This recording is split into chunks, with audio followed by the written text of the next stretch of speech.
So just in case you thought all of your rights haven't been flushed down the toilet here in America, let me tell you a little story about a woman named Danielle Wolfe.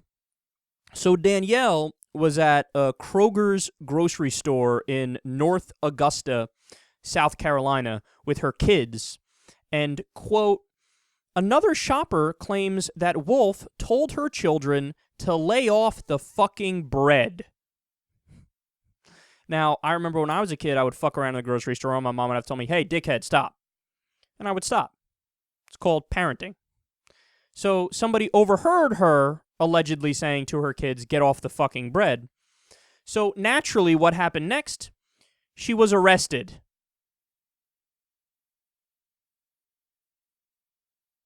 How? Why?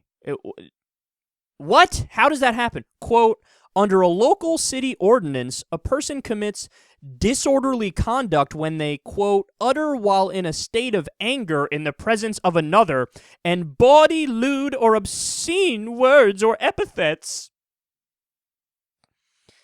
That's the dumbest law I've ever heard in my life. They're basically saying, oh, well, gosh, golly gee, cheerio. Oh, we can't let anybody say poppycock. Woohoo, hullabaloo, shenanigans.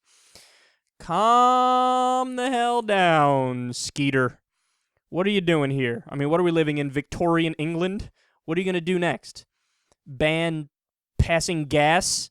I mean, what the fuck is this? You arrested somebody for saying the word fuck. You arrested somebody for saying the word fuck. See, I said it twice. I should be arrested twice in this segment and have two separate trials, right? According to your own dumbass logic. So she denies that she was speaking to her children. I don't even believe her. I think she was definitely speaking. You don't say, who says that to their husband? Get off the fucking bread. Like, what's your husband doing? Rubbing his dick on the bread? Please, it's your kids. They're fucking around. But that's fine, that's fine. But she's denying it to try to get out of charges. She's like, look, I was speaking to my husband, and she told a local news outlet that, no, maybe I said that, but it slipped out. It wasn't like I was trying to be mean or whatever. But either way, here's the important part and the obvious part of the story. That law is unconstitutional.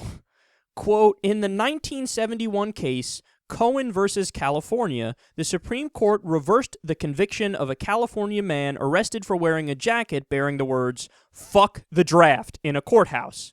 Surely, the court explained, the state has no right to cleanse public debate to the point where it is grammatically palatable to the most squeamish among us.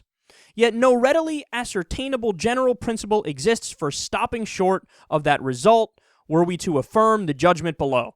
So in other words, what they're saying is, if you live in a free society, suck it up, you're going to hear some words you don't like. That's on you, son.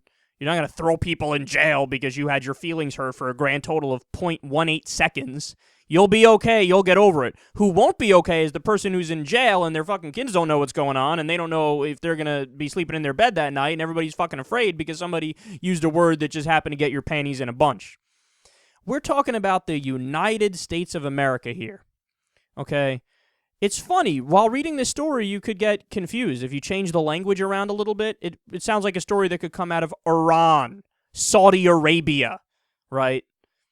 And all the conservatives who always scream about the Constitution, Bill of Rights, man, Constitution, that's what give me my freedom, that's what I care about. Where are you protesting for this?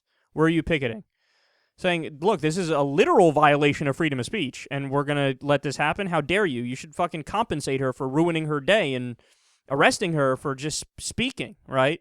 And look, I'm not condoning cursing in front of your kids. You probably shouldn't do that, but you don't get arrested for that. That's insane. But now all of a sudden, the constitutional freedom-loving conservatives, they're nowhere to be found. The United States looks like Iran, and nobody's speaking out about it. Well, look, that's why we're here, man. Whenever people tell you, oh, yeah, no, you have certain rights that they can take away under no circumstances, say, ha! Read about a little something called Guantanamo Bay, and let me also show you this story about a woman who got arrested for saying the word fuck.